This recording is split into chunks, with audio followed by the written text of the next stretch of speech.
네, 코로나19 신규 확진자가 또 7천 명이 넘게 집계됐습니다. 위중증 환자와 치명률 등 핵심 방역 지표의 악화 속도도 예상을 뛰어넘고 있는데요. 정부는 하루 10,000명대 환자 발생도 가능할 거란 우려 속에 특단의 조치를 검토하고 있습니다. 전문가와 함께 코로나 상황 짚어보겠습니다. 백순영 가톨릭대 의대 명예교수 나오셨습니다. 안녕하세요. 안녕하세요. 네, 코로나19 신규 확진자 수가 전날에 비해서 70명 줄기는 했지만 여전히 7,000명대를 유지를 하고 있고요. 이달 말쯤에는 신규 확진자 수가 10,000명대까지 갈 수 있다 이런 우려도 나오고 있는데 교수님께서는 어떻게 보시나요? 네, 10,000명 갈 수는 있다고 생각하지만 더 큰 문제는 사실은 위중증 환자 수가 이게 최고치를 계속 갱신하고 있고 네. 어제도 17명이 증가를 했는데 이 17명이 증가가 단순한 것이 아니라 사망자가 57명이 생겼는데 17명이 증가했다는 것이기 때문에 사실은 뭐 거의 70명 이상 더 증가한 상황이죠. 순증으로 하면은. 네네. 그런데다가 어제 9세 이하의 아이가 1명 또 사망을 했어요. 그래서 지금까지 0에서 9세까지가 3명이 사망한 상황인데요. 네. 이 사인은 지금 조사 중이라서 아직은 알 수가 없습니다만은 실제로 11월 1일 이후에 1,203명이 사망을 해서 지금 38일간 즉 누적으로는 4,077명이 우리나라에서 사망을 했는데 38일간 1,233명이 사망을 했다는 것은 29.5%가 이 기간 중에 사망했다는 것을 뜻하는 네네. 것이거든요. 그러니까 위중증화율 사망률이 지금 계속 악화되고 있는 상황이고 확진자가 증가함에 따라서 이 위중증화율 사망률이 떨어지지 않으면은 이게 통제 불가능한 순간까지 갈 수도 있는 상황이라서 10,000명이 무서운 것이 아니라 이 위중증화율이 떨어지지 않는다는 것이 더 큰 문제일 수 있죠. 네. 그리고 오미크론 확진 사례도 하루 사이에 22명이 늘었습니다. 총 누적 60명이 됐는데 아직 오미크론에 대한 연구가 명확하지 않은 만큼 앞으로 큰 변수가 되지 않을까요? 뭐 앞으로는 큰 변수가 되겠지만 아직까지는 우리가 모르는 점이 너무 많죠. 네. 일단 전파력이 강력한 건 분명한 사실이고요. 네. 면역 회피 기능도 장착을 하고 있기 때문에 재감염 사례가 남아공에서만도 3배 이상 높아진다는 것으로 봐서는 사실은 백신이 상당히 효과가 적어질 것은 분명하지만 그것은 감염 예방 효과이고요. 사실은 위중증으로 입원율이라든지 위중증 사망률은 상당폭 효과는 남아있을 것으로 보이지만 이것은 부스터샷을 맞았을 때 좀 더 효과가 커질 것으로 보이는데요. 지금 우리나라에서 이 늘어나는 숫자를 보면 사실은 초기 대응이 좀 잘못됐죠. 입국 시에 다 찾아내질 못했었고 일단은 자가격리 된 상황에서 그 다음 날 그냥 면제 상황이긴 합니다만은 네네. 이 목사님 부부들은요. 그 다음 날 진단검사에서 양성이 나왔는데 문제는 그 역학조사 과정 중에서 그 우즈베키스탄 30대 이 분이 교인인데 이분이 한 6일 동안 일상생활을 하면서 우리 지역사회에 퍼져나갔고 네. 지금 이 퍼져나간 상황은 역학조사로서 한계가 있는 것이 확진이 된 상황에서 이미 일상생활을 한 사람들이 확진이 되기 때문에 역학조사 속도가 이 확산 속도를 못 따라간다는 것이죠. 그러니까 네. 앞으로도 많이 늘어나겠지만 이것은 뭐 시간 문제일 뿐이고 결국은 입국이 되든 어떻게 됐든 우리나라에서 오미크론이 넓게 퍼진다는 것은 상황상으로는 맞기는 하지만 이것이 아직까지 위험 요인은 아니라고 봅니다. 즉 입원율이라든지 위중증 화율 이런 것들이 상당히 낮을 것으로는 기대될 수 있기 때문에 아마 내년 1, 2월쯤 환자 수가 많이 늘어난다 할지라도 그 시기쯤 되면 우리가 예방접종률, 즉 3차 예방접종률이 늘어나고 네. 높아지고 또 먹는 치료제들 파이자 또는 머크의 치료제, 머크는 뭐 일단 들어올 것으로는 네네. 보이지만 파이자까지 들어온다면은 이 오미크론에 대해서는 잘 들을 것으로는 예상하고 있거든요. 그러니까 이런 여러 가지 상황들을 보면은 오미크론은 아직 걱정할 정도는 아니지만 가능한 한 지역사회에 퍼지는 것은 막기는 해야 되겠다. 또 정체를 알 때까지는 좀 시간을 벌어야 되겠다는 것은 분명합니다. 네, 부스터샷 언급을 해주셨는데 조금 전에 전해드린 대로 화이자 백신 부스터샷을 맞으면 이 오미크론 변이를 무력화할 수 있을 정도의 항체가 생긴다. 이런 연구 결과가 나왔거든요. 그렇다면 이 3차 부스터샷이 굉장히 중요할 것 같은데 교수님은 어떻게 보시나요? 중요하죠. 이거는 뭐 오미크론뿐만 아니라 델타에도 지금 중요한 부분이고 네. 지금 파이자에서 한 발표인데요. 3차 접종을 받으면은 25배 항체가가 높아진다 이렇게 발표를 했지만 실제 상황은 아닙니다. 이게 실험실에서 이 바이러스랑 비슷한 것을 유전자로 만들어서 네. 감염을 시켰을 때 항체가가 높아진다는 걸 뜻하고 네. 또 그렇게 3차 접종을 했을 때 95% 정도 감염 예방 효과가 있다고 하지만 이것도 또 시간이 지남에 따라서 어떻게 될지 모르고 또 다른 변이주가 나올 수도 있고 해서 실제 상황에서 직접 이 백신을 맞았을 때, 이 화이자 백신을 추가 접종 받았을 때 감염 예방 효과가 얼마나 되느냐 하는 것과 또 중증 예방 효과가 얼마나 되느냐 이런 것들을 알아봐야 되는데 아직 시간이 좀 더 필요하죠. 실제로 미국에서 결과를 보면 3차 부스터 접종까지 다 받은 사람들도 감염은 되기 때문에 이 감염이 된다는 것이 중요한 것이 아니라 네. 그것이 얼마나 이번 중증으로 가느냐, 즉 경증 부증상으로 끝난다면 감염이 그다지 무서운 것은 아니거든요. 그러니까 돌파 감염 자체가 얼마나 예방되느냐 이거보다도 이 위중증화율을 얼마나 줄일 수 있느냐가 더 관건일 것으로 보입니다. 네. 지금 중증 환자로 가는 비율을 중증화율이라고 하는데 지금 교수님께서 계속 이 중증화율이 굉장히 높다라고 이야기를 해주셨는데 애초에 우리 정부가 이 예상치를 1.6%로 잡았었거든요. 근데 현재 실제로는 2에서 2.5% 수준입니다. 이 지금 예측치가 좀 상당히 다른데 왜 이런 일이 벌어졌을까요? 근데 이거는 예상되었던 상황입니다, 사실은. 예.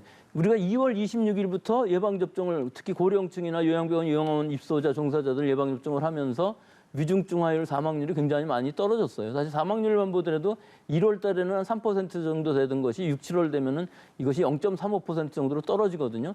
위중증화율도 9월 정도 이후에는 1.5%까지 떨어졌었습니다. 네. 근데 이미 10월 달부터 이 정도로 올라가면서 증가 추세에 있었고 사망률도 뭐 0.67% 정도 돼도 거의 2배 수준까지 올라갔고 사망자가 굉장히 많이 나오고 있었어요. 이 상황에서 단계적 일상회복을 전환을 하다 보니까 방역이 완화되고 확진자 수가 늘어나면서 위중증화율은 오히려 떨어질 줄 알았었는데 즉 예방접종을 70% 정도 했으니까 네. 위중증화율이 떨어져야 되는데 네. 예방접종 받은 기간이 너무 길어지다 보니까 돌파 감염이 많아지고 사실은 요양병원, 요양원에서도 집단 감염이 나오기 시작했거든요. 이 네, 시기에 네. 벌써. 네. 그러니까 10월 달에 이미 그 예상이 됐던 상황이고요. 돌파 감염 늘어나고 위중증자 늘어나고 사망자가 늘어나고 있었는데 방역을 완화하니까 뭐 당연한 귀결로 이런 위중증화율이 2.5%까지 늘어난 것은 이건 뭐 예상됐어야 되는 것인데 안 되었기 때문에 환자의 폭증과 동시에 위중증화율이 떨어지지 않으니까 우리가 감당 못할 수준의 중환자실 또 병상 부족이 나타나는 지금의 위기 상황이죠. 네. 이게 지금 중환자는 계속해서 늘고 있고 병상은 없어서 치료를 제때 받지 못하는 분들이 계속해서 늘고 있거든요. 병상 부족 문제는 어떻게 보세요? 병상 부족에서 제일 중요하게 보이는 것은 지금 이 병상 대기 환자가 1,000명, 1,003명 정도 되고 4일 이상 대기한 사람들도 302명이라고 하거든요. 네네. 그럼 이 숫자만 보더라도 이분들이 입원을 해야 되는 환자 확진자들인데 지금 위험군으로서 여러 가지 기저질환을 그렇죠. 가지고 계시거나 고령층인 경우인데 이분들이 입원을 못 대기함으로 해서 증상이 악화되고 위중증으로 갈 가능성이 높아지고 또한 중환자실에 간다 할지라도 상당히 늦게 되죠, 치료가. 그렇기 때문에 사망률이 더 높아지는 이런 상황이 되기 때문에 네. 전체적으로 봤을 때 이 총체적으로 일단 재택 치료도 중요하지만 병상을 절대수를 늘려야만 이 부분이 해결될 것으로 보여서 지금으로서는 이 병상 확보 문제가 확진자가 계속 늘어나는 상황이라면은 근본적으로 해결은 어려울 것으로 보입니다. 네, 그래서 이 병상 부족 문제가 심각해지니까 이걸 지금 모든 병원 그리고 의원에서도 신규 코로나19 감염자를 좀 진료를 해야 한다 이런 주장도 제기되고 있거든요. 어떻게 보세요? 뭐 우리가 독감은 사실은 어느 병원에 가도 다 타미프루 처방해주고 우리 예방접종도 있고 그런 상황인데 네. 우리는 지금 경구치료제도 없고 치료제라고 렘데시비르가 있는 상황이지만 제일 큰 문제는 일반 병원 의원에서 환자들이 같이 섞여 있는 상황에서는 도저히 이 전파를 막을 수 없다는 부분이죠. 그래서 병원 의원에서 이 감염 관리를 할 수 있느냐, 즉 네. 이 독립된 동선을 확보하고 또 독립된 진료실에서 코로나 환자만을 받을 수 있는 시설을 할 수 있어야 되는데 과연 그렇게 할 수 있는 병원이 얼마나 될 수 있느냐 하고 그런 감염 관리가 완벽하게 될 수 있느냐 하는 부분들 이런 부분들이 해결되지 않는 한 아무 병원에서나 다 받을 수는 없는 것이 이게 독감하고 달라서 지금 코로나19의 델타 바이러스라는 건 전파력도 굉장히 높은 반면에 또한 치명률도 떨어지고 있지 않은 상황이거든요. 네. 예방접종을 다 받았는데도 불구하고 상당히 위중증으로 가는 사람들이 많다는 얘기는 지금 상황에서 이게 병의원에서 진료를 볼 수는 없는 상황이고 결국은 전담병원을 더 늘려야 되는 것만이 해결책이라고 봅니다. 네. 이렇게 상황이 지금 계속 악화하고 그리고 악순환을 겪고 있다 보니까 정부가 이대로라면 특단의 조치, 즉 비상계획을 발동을 하는 것을 검토하고 있다 이렇게 밝혔거든요. 지금 뭐 강화된 방역을 시행을 하고는 있지만 이것보다 더욱 강화된 어떤 방역 조치를 시행할 수 있다는 건데 그렇다면 어느 정도 수준의 조치를 어느 기간까지 시행을 해야 된다고 보시나요? 일단 비상계획을 발동해야 될 시기는 벌써 놓쳤고 이미 지났죠. 지난번에 비상계획을 발동을 하면서 어느 정도 방역을 강화했으면 좋았는데 그때 수도권 10명에서 6명으로 줄이고 비수도권을 12명에서 8명 줄이는 정도까지 했고 우리가 시간 제한이라든지 영업 제한이라든지 이런 것들을 하지 않았거든요. 네. 그 정도 한 것이 지난번 10월 달에 하던 정도인데 그것보다도 못했기 때문에 사실은 방역의 예방 효과, 통제 효과라는 거는 사실 미미할 수밖에 없었던 상황인데 지금 강력히 한다 그러면 어느 정도를 할 수 있겠습니까?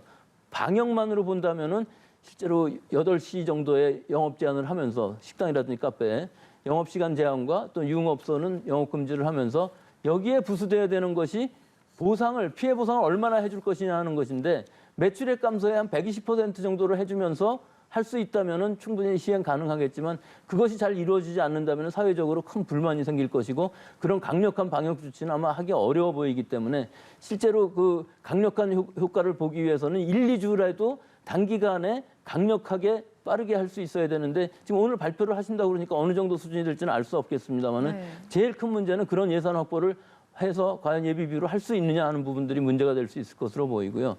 예, 앞으로 우리가 국민들이 좀 더 이 위기 상황이라는 걸 인식을 하시면서 국민들의 방역, 자발적인 방역이 더 중요한 시기이고 네. 이런 발표라는 것은 사실은 국민들한테는 지금이 최고의 위기 상황이고 우리가 방역을 잘하지 못하면은 통제 불가능한 상황까지 갈 수 있다는 경고를 하는 의미가 더 크다고 봅니다. 네.